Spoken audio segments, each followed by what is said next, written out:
창세기 27장 41절로 봉독합니다. 그의 아버지가 야곱에게 축복한 그 축복으로 말미암아 에서가 야곱을 미워하여 심중에 이르기를 아버지를 곡할 때가 가까웠은즉 내가 내 아우 야곱을 죽이리라 하였더니 맏아들 에서의 이 말이 리브가에게 들리매 이에 사람을 보내어 작은 아들 야곱을 불러 그에게 이르되 내 형 에서가 너를 죽여 그 한을 풀려 하니 내 아들아 내 말을 따라 일어나 하란으로 가서 내 오라버니 라반에게로 피신하여 내 형의 노가 풀리기까지 몇 날 동안 그와 함께 거주하라. 아멘. 우선 44절까지 봉독해 드렸습니다. 27장부터 야곱의 언약 계승 장면이 소개되고 있습니다. 하나님께서는 일찍이 쌍둥이 아들 에서와 야곱 중에서 큰 자가 어린 자를 섬기라고 약속을 하셨습니다. 그런데 그 약속이 실제로 이루어지기까지는 엄청난 시련과 난관들이 동반되어집니다. 그러나 인간의 생각과 행동이 어떠했든 간에 결과적으로는 하나님의 뜻대로 이루어졌습니다. 그래서 축복은 야곱이 받았고요. 그리고 에서는 저주를 받을 수밖에 없었습니다. 만약에 이것이 인간이 할 수 있는 일이었다면 얼마든지 바꿀 수 있었겠지만 하나님의 뜻이었기에 바꿀 수가 없었습니다. 그런데도 인간들은 하나님의 그 뜻에 순복을 잘 하지 못합니다. 에서는 이러한 사건을 놓고 에서는 순복을 하는 것이 아니고 오히려 야곱에 대해서 이를 갈았다 그랬습니다. 오늘 보니까 이제 곧 아버지를 곡할 때가 가까웠은즉 내가 내 아우 야곱을 죽이리라 이를 가는 소리죠. 그러니까 내가 축복을 못 받은 것은 저놈 때문이다 이 생각이죠. 사람들이 내 일이 잘 안 되면 내 탓을 찾는 게 아니고 나한테 문제가 있는가를 찾아보는 것이 아니고 어떤 놈 때문이다, 누구 때문이다 이렇게 남에게 책임을 돌리는 경우가 참 많아요. 이거는 하나님께서 자기에게 주신 것을 받아들이지 않는 거예요. 순복하지 않는 태도예요. 이런 태도는 결코 바람직하지 않습니다. 근데 세상은 참 이런 일이 엄청 많아요. 첫사람 아담의 후예 가운데 가인과 아벨이 있었잖아요. 그런데 하나님께서 아벨의 제사를 받으시고 가인의 제사를 안 받으니까 이 가인이 어떻게 생각을 했냐면 내 제사를 하나님이 안 받으시는 거는 저놈 때문이다 이렇게 생각을 한 거예요. 근데 사실은 자기 때문이거든요. 원인을 자기가 찾아야 돼요. 그 원인을 찾고 거기서 돌이키면 아무 문제 없어요. 다음에 받으면 되죠. 다음에 하나님이 또 제사 드리면 되지요. 그러면 될 걸 그렇게 하지 않고 저놈 때문이다라고 생각하니까 저놈을 죽여야 돼요. 그래서 아벨을 가서 돌로 쳐 죽였잖아요. 지금 에서가 생각하는 그 생각이 구조가 똑같아요. 가만히 보면은 모든 인간이 이 원망이 좋고요. 남에게 핑계대기 좋아하고요. 남에게 탓을 돌리기 좋아하고요. 모든 원인을 자기에게서 찾질 않아요. 전부 다 남에게 찾아요. 여기서 엄청난 문제들이 발생이 되어집니다. 그리고 또 기껏 한다는 것이 자기 생각대로 뭔가를 문제를 풀어보려고 애를 씁니다. 그런데 애를 쓰고 방법을 찾으면 찾을수록 점점 더 꼬여 들어갑니다. 점점 더 꼬여 들어가요. 그래서 에서가 지금 취하는 행동이 몇 가지가 또 나오거든요. 왜 부모님이 나를 싫어할까? 내가 해쪽 속의 여자를 취해서 그런가 보다. 이제 이렇게 생각을 하니까, 그 다음에는, 그러면은 해쪽 속 말고 이스마엘의 딸을 취해야 되겠다. 이렇게 또 생각이 돌아가요. 엉뚱한 생각으로 돌아가요. 그거는 오히려 대적을 끌어들이는 거나 마찬가지거든요. 왜냐하면 이스마엘은 지금 이삭의 대적이 돼버렸어요. 대적이 됐는데, 대적의 딸을 데려오는 거니까, 이거는 원수를 집안으로 끌어들이는 것과 같아요. 그러니까 뭔가 일을 풀어보려고 하는데 자기 생각대로 푸니까 오히려 문제가 더 꼬여지더라. 그런 시기예요. 오늘 내용에 보면 그런 내용이 나옵니다. 여기에 비해서 이제 이 야곱의 행동, 야곱은 뭐 자기 의지로 하는 건 아니에요. 자기 의지로 하는 건 아닌데 어찌 보면 도망을 치는 거거든요. 도망을 치다가 하나님을 만나고, 그리고 거기서 자기가 생각한 대로는 된 건 아닌데 결과적으로는 거기서 결혼을 또 하게 되어지고, 그래서 또 생육번성이 일어나고, 결과적으로는 하나님의 뜻이 이루어져요. 그러니까 내 뜻대로는, 내 생각대로는, 내 의지대로는 안 했지만 결과적으로는 하나님의 뜻대로 된 거예요. 결국 우리는 이런 말씀을 통해서 우리가 어찌 보면 하나님의 뜻을 찾고 그 뜻을 따라가는 것이 얼마나 중요하다는 것을 알 수가 있어요. 그렇지 않고 내 생각대로 자꾸 판단을 하고 행동을 하다 보면은 오히려 일이 풀리는 게 아니고 꼬여가는, 문제가 더 커지는 이런 일도 발생할 수 있다라는 것을 오늘 말씀을 통해서 확인해 볼 수 있을 것 같아요. 자, 41절에서 45절 내용은 리브가가 이 에서의 이런 원한 같은 것을 눈치를 챕니다. 이제 복수하겠다는 거 하는 그 소리를 듣습니다. 듣게 돼요. 듣게 되는데, 듣고 나서 그 야곱을 피신을 시키는 이런 이제 장면이 소개됩니다. 다시 한번 읽어볼게요. 그의 아버지가 야곱에게 축복한 그 축복으로 말미암아 에서가 야곱을 미워하여 심중에 이르기를 아버지를 곡할 때가 가까웠은즉 내가 내 아우 야곱을 죽이리라 하였더니, 맏아들 에서의 이 말이 리브가에게 들림에 이에 사람을 보내어 일단 들렸답니다. 이 소리가, 이 복수의 소리가 리브가의 귀에 들렸대요. 이건 정말 하나님의 또 은혜입니다. 만약에 이 사실을 모른 채 내버려 두면 틀림없이 야곱은 죽지요. 죽게 돼 있어요. 죽게 돼 있는데, 다행스럽게도 이 말이 뭐 속으로 얘기했을 텐데 어떻게 그걸 알아챘어요? 이거 하나님의 은혜라고 보여집니다. 하나님께서 야곱을 보호하시는 그러한 은혜의 섭리라고 보여지는데, 어쨌든 이 사실을 알기 때문에 리브가는 어떻게 해서든지 이 야곱을 보호해야 되겠기에 현실적인 방법으로는 다른 게 없어요. 그래서 자기 친정으로 보내가지고 오빠한테 부탁을 하는 거죠. 내 아들 좀 봐달라. 이렇게 이제 하려고 한 거지요. 자, 그랬더니 이에 사람을 보내어 작은 아들 야곱을 불러 그에게 이르되 내 형 에서가 너를 죽여 그 한을 풀려 하니 내 아들아 내 말을 따라 일어나 하란으로 가서 내 오라버니 라반에게로 피신하여 내 형의 노가 풀리기까지 몇 날 동안 그와 함께 거주하라. 몇 날 동안만 좀 피해 있어라. 잠시만 피하면 된다. 우선 소나기만 피하면 된다. 이렇게 생각하죠. 근데 소나기만 피하려고 갔는데 실제로는 얼마나 걸렸죠? 20년 이상이 걸렸어요. 이것도 또 자기 뜻대로 되는 게 아니에요. 처음에는 리브가의 생각은 소나기만 피하자는 거였잖아요. 그렇죠?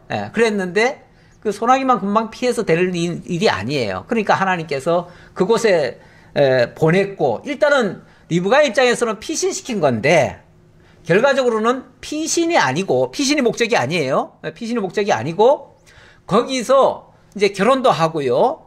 하나님의 약속을 받고요. 그 약속이 이루어지는 것도 보고요. 놀라운 역사들이 거기서 다 일어나요.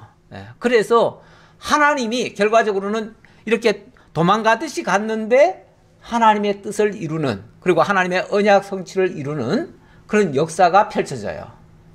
이게 이제 하나님의 놀라운 은혜의 섭리예요. 자, 내 형의 분노가 풀려 네가 자기에게 행한 것을 잊어버리거든 내가 곧 사람을 보내어 너를 거기서 불러오리라. 어찌 하루에 너희 둘을 이르랴. 뭐 어찌 보면 이미 에서는 뭐 잃은 거나 다름없는 상태가 돼버렸고, 거기다가 또 야곱까지 잃어버리면은 하루에 둘을 다 잃는 꼴이다. 한꺼번에 다 잃는다. 그런 얘기죠. 결국은 유일하게 두 아들 낳았지요. 그런데 그 두 아들을 한꺼번에 다 잃어버리는 이런 정말 안타까운 일이 발생할 수도 있으니까 어쨌든 이거는 막아야 되겠다. 그래서 우선 가 있어라. 그러면은 내 형의 노가 좀 풀리거든 내가 사람을 보내서 데려오마 그랬어요. 그것도 자기 뜻대로 안 돼요. 예. 그러니까 이 세상에 가만히 보면요, 자기 뜻대로 되는 거는 결과적으로는 없어요. 결과적으로는 없어요. 그런데 사람들은 자기가 계획하고 자기가 뭘 하면은 다 되는 줄 알아요. 이것도 큰 착각이에요. 물론 우리가 계획은 세울 수 있어요. 생각도 할 수 있고요. 하지만 그 발걸음을 인도하시는 분은 하나님이라고 그랬어요. 결국 그 계획을 이루시는 분은 하나님이셔요. 그러니까 우리가 계획은 세우되 하나님의 뜻을 찾고 그 뜻에 준해서 계획을 세우고, 그리고 그 뜻이 이루어지기를 간구하고, 그러면은 결국은 하나님의 뜻이 이루어지는데 거기에 내 뜻도 이루어지는 거죠. 이렇게 되어지면 하나님의 뜻과 내 뜻이 일치가 돼서 아주 성공적인 결과물이 만들어지겠죠. 근데 내가 하나님의 계획과는 상관없이 내 뜻을 정하고 내가 계획을 세우고 내가 추진을 해버리면, 설령 된다고 해도, 되지도 않지만 설령 된다고 해도 그건 하나님의 뜻과는 상관이 없는 일이 돼버려서 결국 하나님이 보시기에는 합당치 않은 일이 돼요. 그래서 그렇게 세우는 일들은 결과적으로 성공이 아니에요. 실패작이에요. 실패작. 인생이 하나님의 뜻을 모르고 행하는 모든 일들이 그래서 실패로 귀결되는 경우가 참 많아요. 그래서 우리는 무슨 일을 하기 전에 먼저 하나님의 뜻을 찾는 게 먼저다. 그게 우선이다. 그거 빠진 채는 해도 소용이 없고 할 일도 아니고, 이래서 먼저 하나님의 뜻을 찾는 게 가장 중요하다라고 말씀을 드립니다. 자, 46절이에요. 리브가가 이삭에게 이르되 내가 햇사람의 딸들로 말미암아 내 삶이 싫어졌거늘 야곱이 만일 이 땅의 딸들 곧 그들과 같은 햇사람의 딸들 중에서 아내를 맞이하면 내 삶이 무슨 재미가 있으리까? 무슨 재미가 있으리까? 이 말은 무슨 의미가 있습니까? 내 삶에 무슨 의미가 있겠습니까? 그 얘기죠. 그렇죠. 물론 이제 이거는 어찌 보면 뭐 핑계 삼아서 얘기하는 말이기도 한데, 그래도 상당히 지혜롭게 말한 것 같아요. 물론 이 지혜가 순수하게 리브가의 지혜일까? 하나님이 이 사실을 알게 하고 들리게 해가지고 지혜를 주셔서 이 말을 한 것 같아요. 그런데 자기의 의도와는 상관없이 하나님의 뜻은 그렇게 해야 이루어져요. 그래서 하나님의 뜻이 이루어지기 위해서 결과적으로는 리브가의 입을 통해서 이렇게 요구하게 했고, 또 이삭이 그 말을 뒤늦게나마 듣게 됐고, 리브가가 굉장히 심각하게 지금 이삭에게 얘기하는 거 아니겠어요?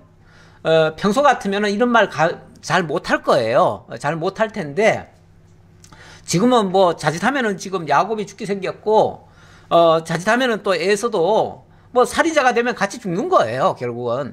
그렇게 되니까 이걸 어떻게 해서든지 막아야 되겠다는 그 생각 때문에 일단은 보내야 되는데 보낼 명분이 없잖아요. 그 명분을 뭐라고 얘기를 했냐면, 내가 햇사람의 딸들로 인하여 지금 내 삶이 싫어졌거늘, 이거는 이제 앞에서 에서가 햇사람의 딸들 둘을 취해가지고 결혼을 했어요.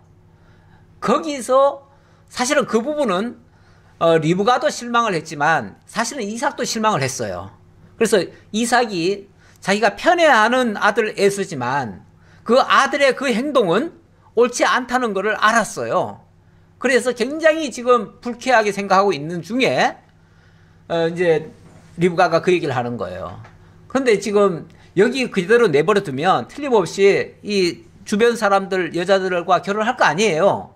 그러니까 만약에 그렇게 되어진다면 지금도 햇사람의 딸들 때문에 제가 지금 너무 고민을 하고 그것 때문에 내 삶의 의미까지 잃어버렸는데, 만약에 야곱마저 그렇게 한다면은 나는 도대체 무슨 재미가 있습니까? 무슨 삶의 가치가 있겠습니까? 라고 말을 하면서 유도를 그쪽으로 하는 거죠. 그래서 결혼이라도 제대로 시켜야 되지 않겠느냐. 결혼 제대로 시키려면 그러면 어떻게 해야 돼요?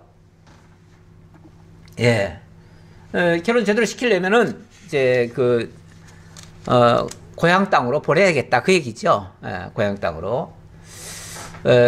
근데 여기서 이제 결혼의 의미를 잠깐만 한번 생각해 보고 가야 될 것 같아요. 왜냐하면 결혼이라고 하는 게, 아니 그러면은 뭐 가까이 있는 사람, 또 낯선 사람, 이런 사람과 결혼하면 안 됩니까? 단순히 그런 차원이 아니죠. 근데 원래 그 결혼이라고 하는 제도 자체가 왜 나왔지요? 왜 남자와 여자가 하나님을 만들어 놓으시고 그들로 하여금 짝을 지어서 결혼하게 하셨지요? 말라기에서 한마디로 얘기한 거는 경건한 자손을 얻고자 함이라 이렇게 얘기를 했어요. 그랬는데 여기서 경건한 자손이란 말은 하나님의 언약 자손을 얘기하는 것이고 더 나아가면 결국은 하나님의 백성 만들려는 데 초점이 맞춰져 있어요. 그렇게 하려면은 이 건강한 생육 번성이 이루어져야 돼요. 그런데 거기에 이제 동반되는 것이 뭐냐면 이제 성적인 문제가 있고요. 그래서 이제 남성과 여성이 이제 나뉘어져서 원래는 한 몸이었어요. 그렇죠? 섬으로 거슬러 올라가 봐야 돼요. 우리는 모든 걸 찾을 때, 그 원인을 찾을 때 근본으로 거슬러 올라가 봐야 되는데, 결혼이라고 하는 것이 가능해진 것은 처음에는 아담이 혼자 거했어요. 근데 하나님이 뭐라고 표현하셨냐면, 아담이 혼자 거하는 것이, 독차하는 것이 좋지 못하니 이렇게 얘기를 했어요. 그게 바람직하지 않다는 거예요. 그래서 그 몸에서 갈비뼈를 뽑아가지고 여자를 만들어가지고 둘을 하나로 다시 합쳐줬어요. 그러니까 원래 하나였는데 둘로 나눴다가 다시 합해줬어요. 이렇게 해서 한 몸을 이뤘거든요. 이거는 뭘 계시하는 거냐면 장차 그리스도 예수 안에서 우리 하나님의 자녀들이 나오고 그 하나님의 자녀와 그리스도가 한 몸을 이룰 거, 한 교회로 이루어지고 한 하나님의 백성이 되어질 거, 이걸 가르쳐 주시기 위한 하나의 계시적인 목적이 있고요. 실제로 그런 방식을 통해서 경건한 자손을 만들어내요. 그게 바로 하나님의 백성들을 만들어내는 일이에요. 이 일을 하기 위해서는 일단은 하나님의 아들들은 하나님의 아들들과 결혼을 해야 되는 거죠. 하나님의 딸들과 결혼을 해야 되는 거죠. 그런데 창세기 6장에 보면은 무슨 일이 발생하냐면 하나님의 아들들이 사람의 딸들의 그 자기네들이 좋아하는 모습으로 거기에 이제 취해가지고 어떻게 했다고 그래요? 결혼을 해서 육체가 됨이라 이렇게 나와요. 육체가 됨이라. 육체가 되었다는 말은 결국은 하나님의 자손, 다시 말하면 경건한 자손이 육덩어리로 바뀌었다 그 얘기예요. 다시 그러면은 그러니까 정육적인 사람이 되어버렸다 그런 얘기예요. 그러니까 그 다음부터는 결혼이라고 하는 것이 뭘로 바뀌어졌냐면 쾌락의 도구로 바뀌는 거예요. 어떤 성적인 결합만 생각하고 쾌락적인 욕으로 사용을 해요. 요즘은 심지어 무슨 일까지 발생하냐면 결혼해서 애는 뭐 낳을 거 뭐 있느냐, 애 낳아가지고 그렇게 힘들게 키우고 애 키우기 얼마나 힘드는데, 그러니까 요즘에 애도 안 낳으려고 그래요. 우리끼리 행복하면 되지. 그러면 우리끼리 뭐하러 결혼했죠? 그냥 자기네들끼리만 재밌게 살자는 거예요. 이런 주의로 많이 지금 나가고 있어요. 어떤 사람들은 뭐 이렇게 살기 힘든 이런 나라에서 어떻게 뭐 애를 낳고 키우겠느냐 그러는데, 옛날에 60년대 50년대 이때는요 정말 먹을 것도 없어요. 내일 먹을 양식이 없어도 10명씩 낳고 살았어요. 그렇죠? 이게 다 핑계예요. 지금 살기 어려워가지고 자식 못 낳는다는 건 다 핑계고, 엄밀하게 말하면 거짓말이에요. 냉정하게 말하면. 물론 힘든 건 사실이에요. 하지만 그것이 이유가 될 수는 없어요. 더 힘들어도 원칙은 낳는 것이 정상이죠. 원칙은. 그런데 어느 순간부터는 자식을 위해서 날 희생하지 않겠다.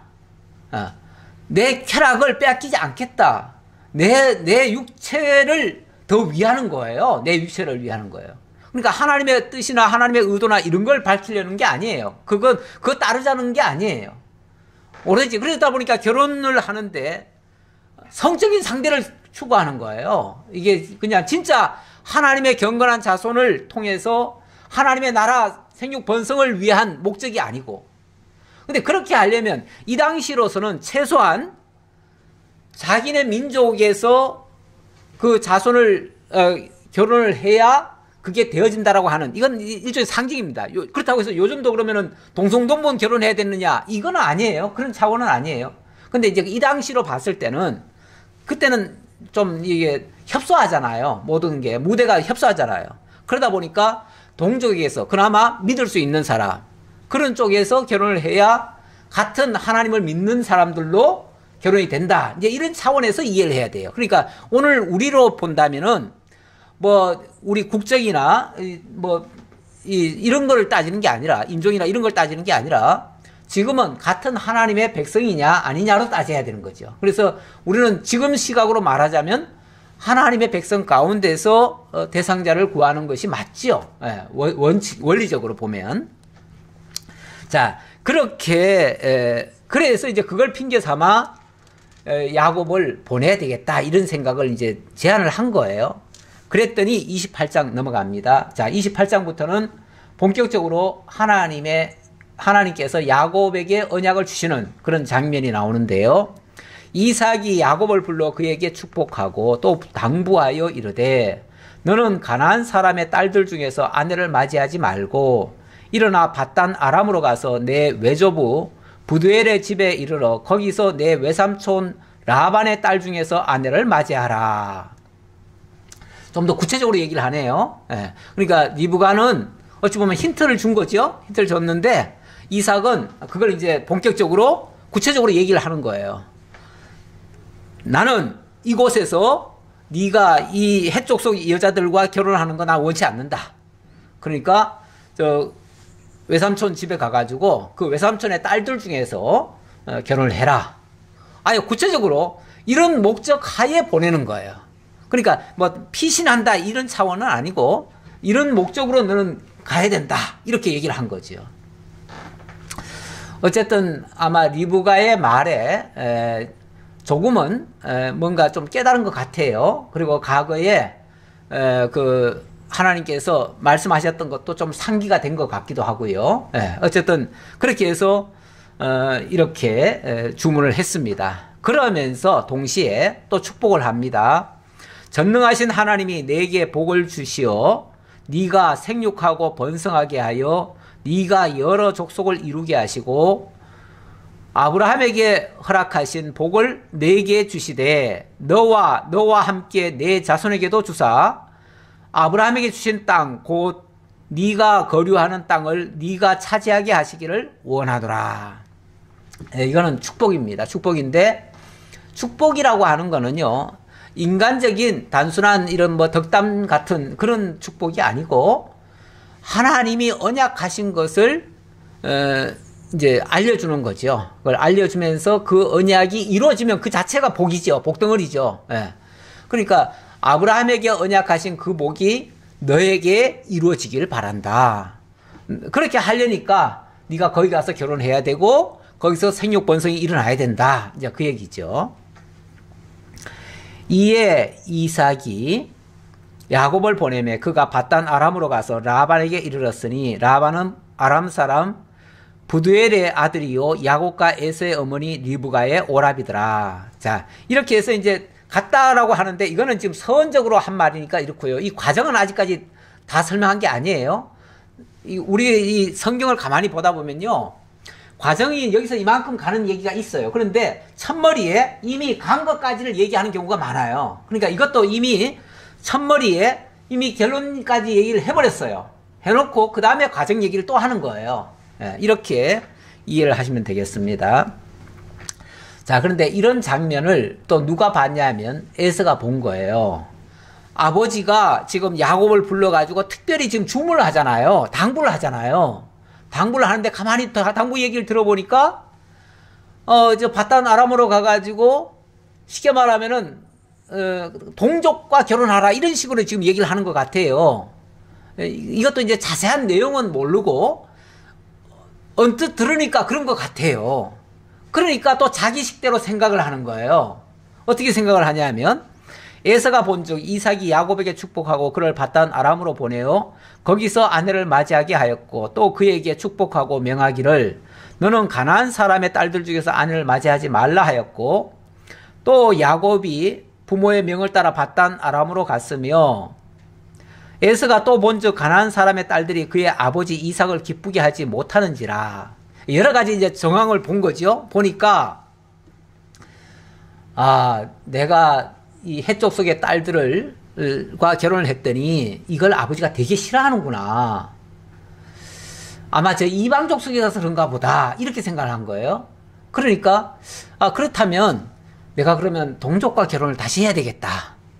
그래서 어떻게 해요?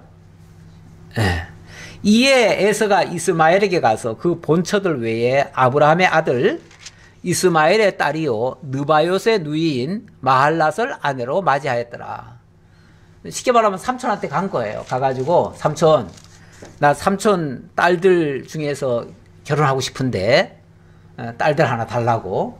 그래가지고 삼촌의 딸을 데려온 거예요. 이러면 기뻐할 줄 알고. 동족이니까. 제가 서두에 말씀드렸지만 이러면 기쁠까요? 이거는 더 화근덩어리죠.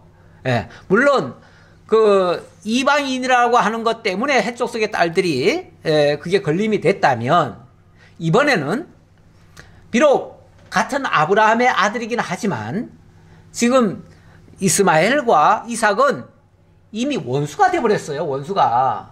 그렇잖아요. 이스마엘이 지난번에 쫓겨났잖아요. 쫓겨나면서 이스마엘도 사실은 한을 품은 거예요. 그렇잖아요. 한을 품고 있어요. 그래서 그때부터는 이삭에게 협조를 하는 게 아니고요. 모든 것에 사실은 회방을 놓을 거예요. 보나마나 회방을 놓을 거예요. 뿐만 아니라 앞으로는 또 이제 더 커지면은 이쪽도 이제 민족이 되고 이쪽도 민족이 돼서 나중에 국가까지 되어버리는데 그렇게 되면은 원수가 돼버려요. 완전히. 이렇게 되면은 이제 앞으로 철천지 원수끼리 이제 싸워야 될 판인데 그 원수의 딸을 데려오는 꼴이에요. 이거는 아버지 이삭을 기쁘게 하는 게 아니라 오히려 더 화나게 만드는 일이지요. 그래서 자기 생각대로 하는 일들은 하나님의 뜻을 이루지도 못할 뿐더러 오히려 일이 더 안 좋아진다. 이렇게도 말씀드릴 수 있겠습니다. 자, 10절입니다. 야곱이 부엘세바에서 떠나 하란으로 향하여 가더니 한 곳에 이르러는 해가 진지라. 거기서 유숙하려고 그곳에 한 돌을 가져다가 베개로 삼고 거기 누워 자더니 이 부엘세바에서부터 하란까지가요. 어느 곳에서 보니까 이 거리가 한 900km가 된다고 그래요. 900km면은 엄청나게 멀지 않았나요?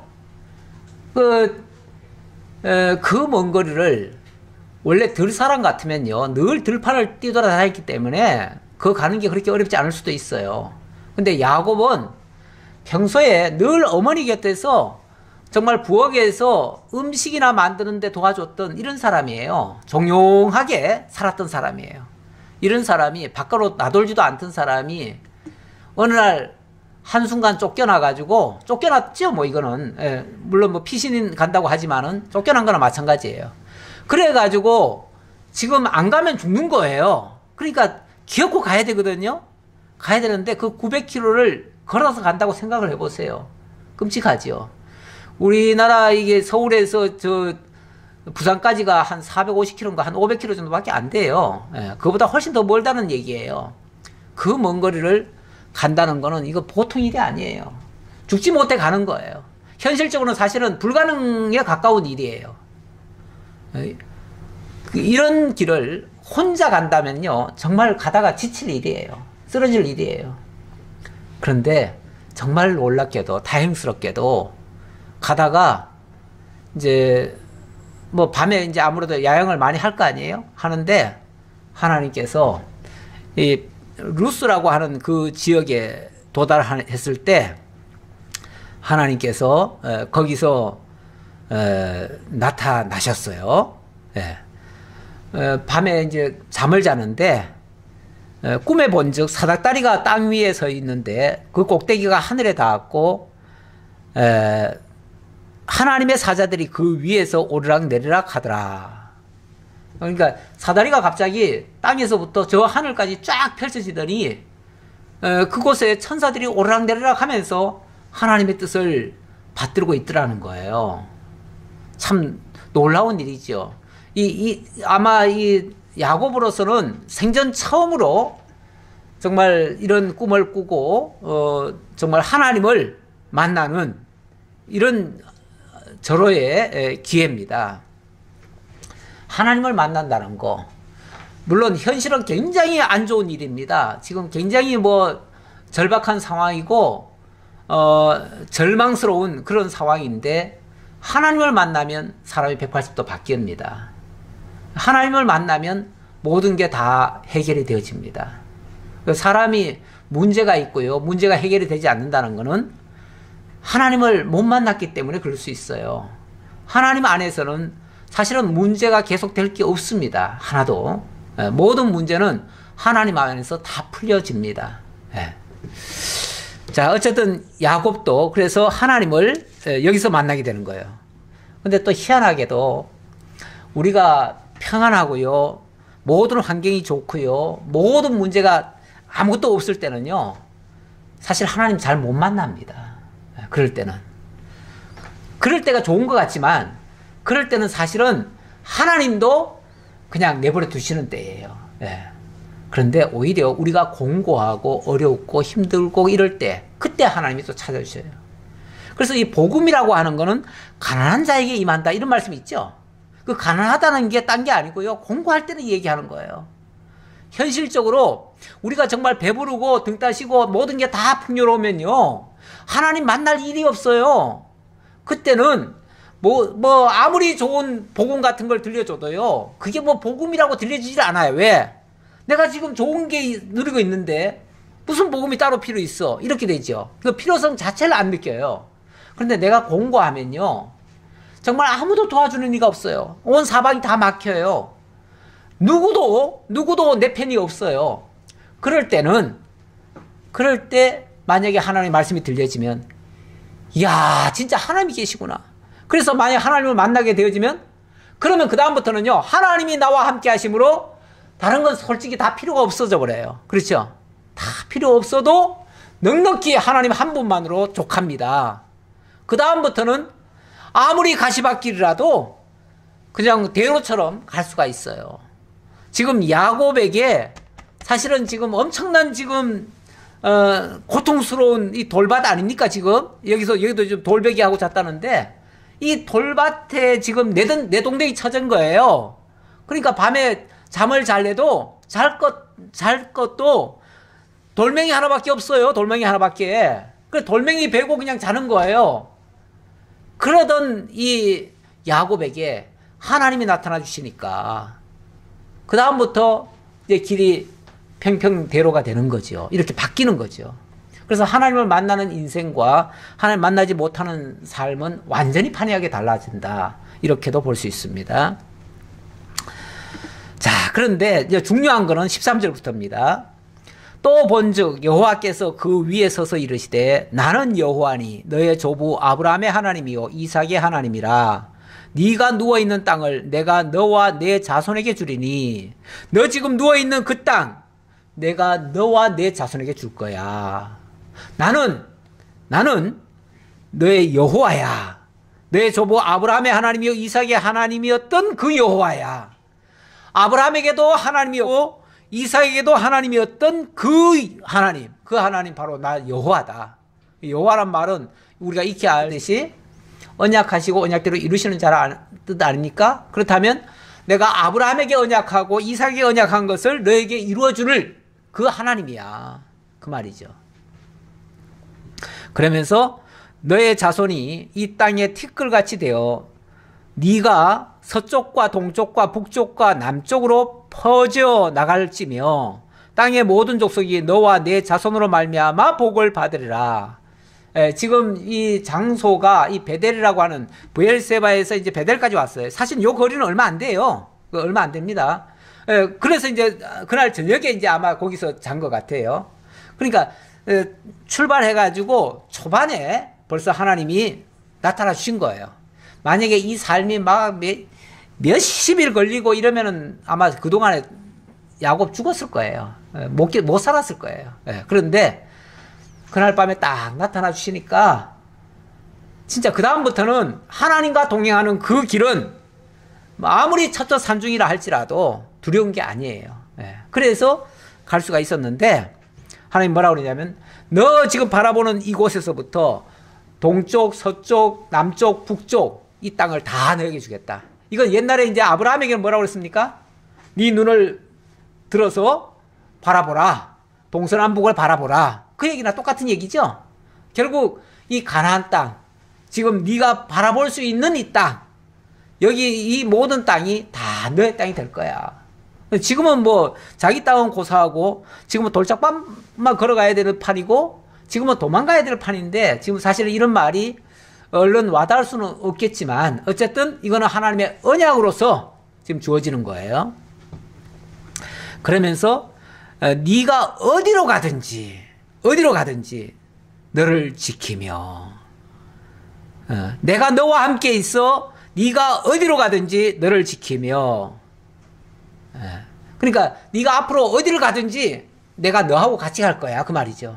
하나님이 함께 가는 그 길 뿐만 아니라 또 너를 이끌어 이 땅으로 돌아오게 할지라.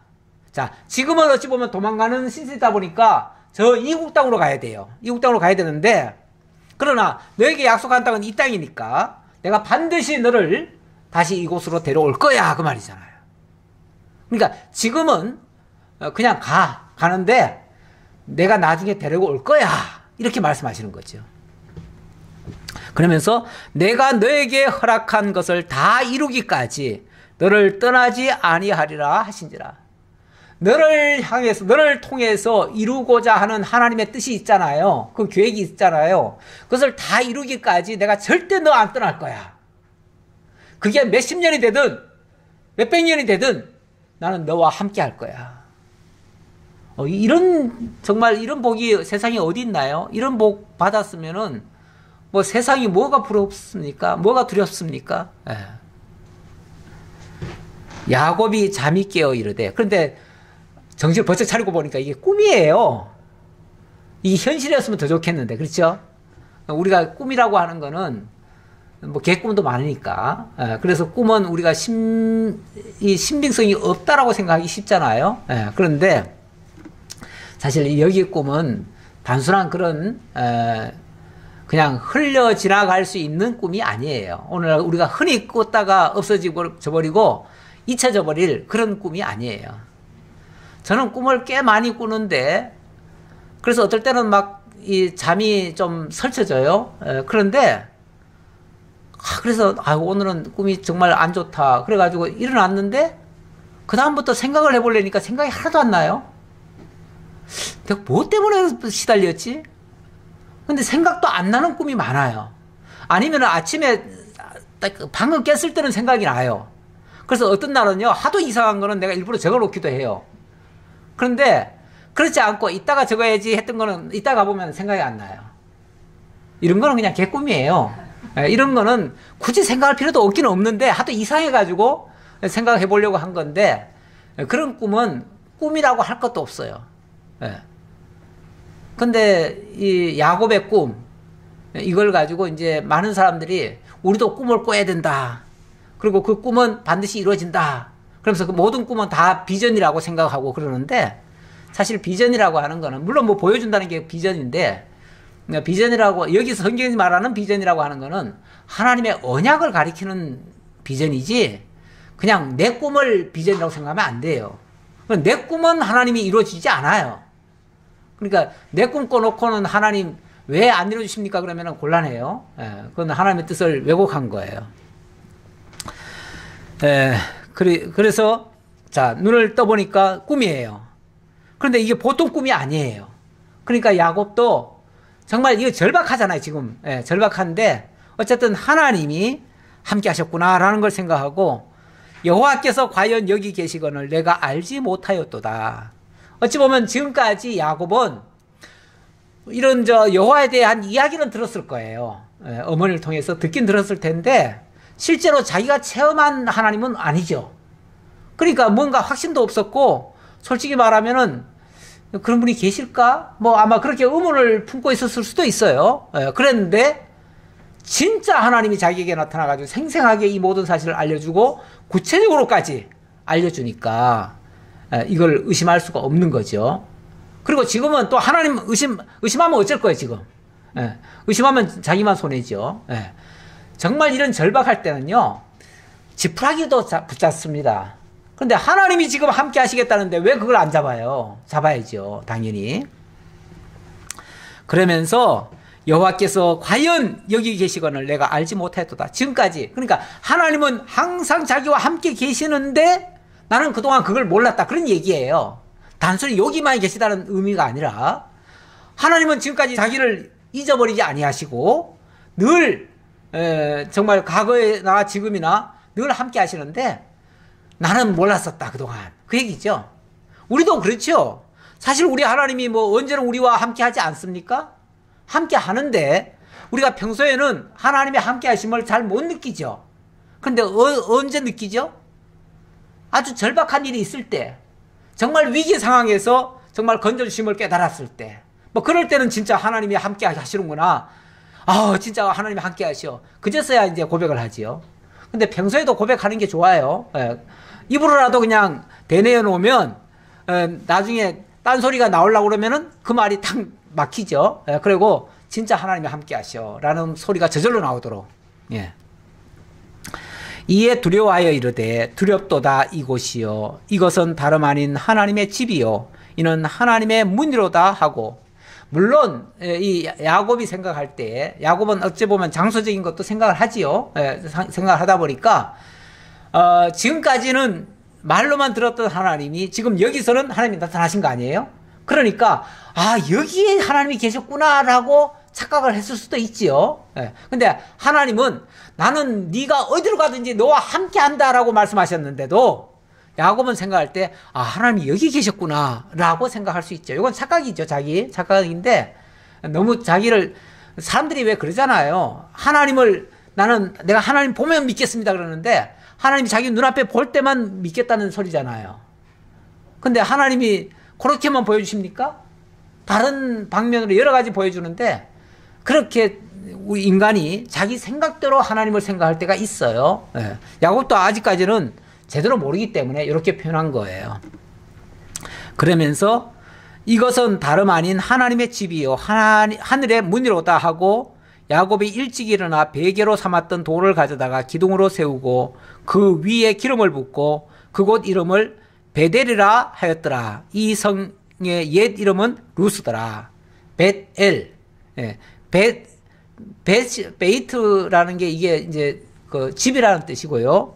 엘이라는 게 하나님이에요. 그러니까 하나님의 집이란 뜻이에요.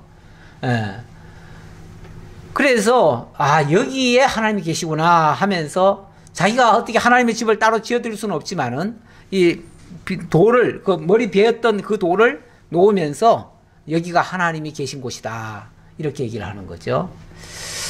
자, 그래 놓고 20절 야곱이 서원하여 이르되, 우리가 하나님을 진심으로 깨달으면요 하나님 앞에 나의 신앙을 고백할 수가 있습니다. 근데 이게 제대로 깨달아지지 않으면은 우리의 고백이 잘 안 나오지요. 잘 안 나오는데 정말 제대로 깨달으면은 고백이 나옵니다.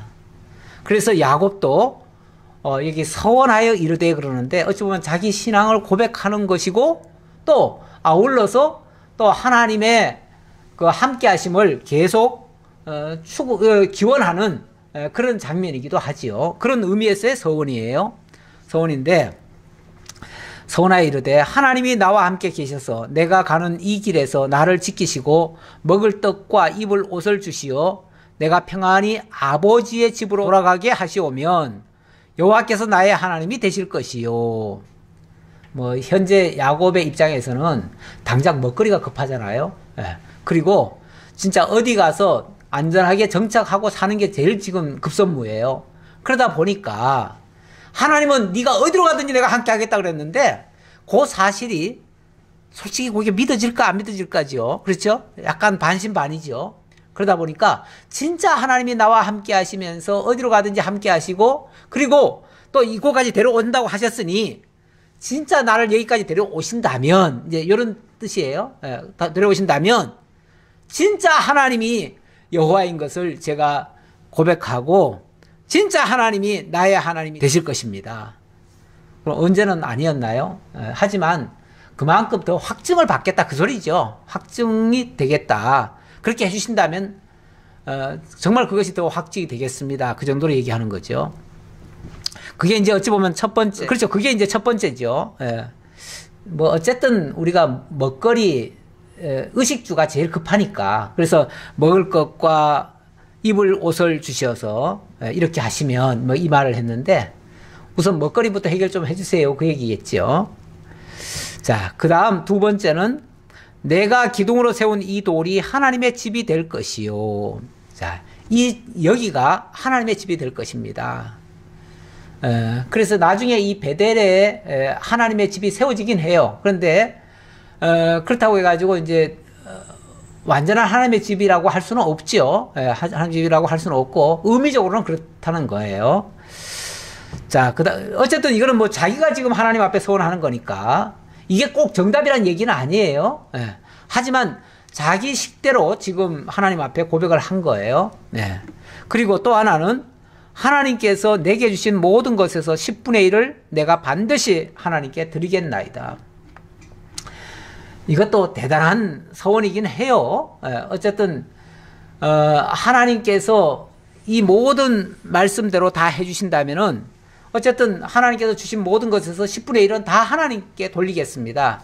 그게 이제 다 하나님께서 주셨다는 것을 제가 고백하겠습니다. 이런 이제 차원인데 어쨌든 그거를 온전히 드리겠다라고 서원을 했어요. 서원을 했고 이 서원은 나중에 실제로 20년 후에 이게 바로 된 건 아니에요. 바로 된 건 아니고 어찌 보면 한 20년 동안은 전혀 그것처럼 되지 않는 것 같아요. 그 20년 동안은 어찌 보면 야곱이 자기 뜻대로는 안 됐어요. 그렇죠? 결혼도 처음에 자기가 좋아하는 그 라헬이 있었는데 라헬과 결혼이 첫 번째 안 됐죠? 그러다가 나중에는 기어권 됐어요. 그리고 또 그 다음에 거기서 뭐 재산을 많이 얻으면은 그 다음에 돌아오려고 했는데 외삼촌이 뭐 10번이나 쏘겠잖아요. 그러는 바람에 시간이 지체가 돼가지고 20년이나 걸려버렸어요. 그리고 20년 후에는 막 큰 결심을 하고 나왔는데 또 막 난리가 났잖아요. 그것 때문에. 어쨌든 그런 이런 일 저런 일 통해서 자기 뜻대로는 하나도 안 됐어요. 근데 결과적으로 어떻게 됐죠? 하나님의 뜻대로 돼버렸어요. 처음에는요, 이 베델로도 안 오려고 했어요. 그래가지고 세겜에 들어갔다가 그 다음에 숫곳에 들어갔다가 여기저기 돌아다니면서 딴 데 가서 살려고 했어요. 그런데 하나님이 기어코 어려운 일을 만나가지고 어디로 가게 합니까? 베델로 올라가게 만들어요. 그러니까 베델로 올라가가지고 거기서 비로소 내가 벌써 이렇게 되면 한 20, 30년 전이겠죠. 그 전에 하나님께서 내게 말씀하신 게 있는데 그걸 이제서야 깨달았다 하고서 뒤늦게 정말 회개하는 마음으로 하나님 앞에 고백하면서 그때 11조를 드립니다. 내 뜻대로는 안 됐지만 하나님의 뜻대로는 다 됐어요. 그리고 서원한 것도 하나님의 결국은 이거 언약과 같아가지고 결국은 그대로 다 이루어져요. 자기가 하려고 한 게 아니라 하나님이 그렇게 되게 하셔요. 그래서 결과적으로는 하나님의 뜻이 온전히 다 이루어졌어요. 그러고 보니까 이삭도 지난번에 보니까 이삭의 여정이라고 하는 게 무슨 여정이었습니까? 나그네의 삶이었죠. 지금 야곱의 삶도 나그네의 삶이에요.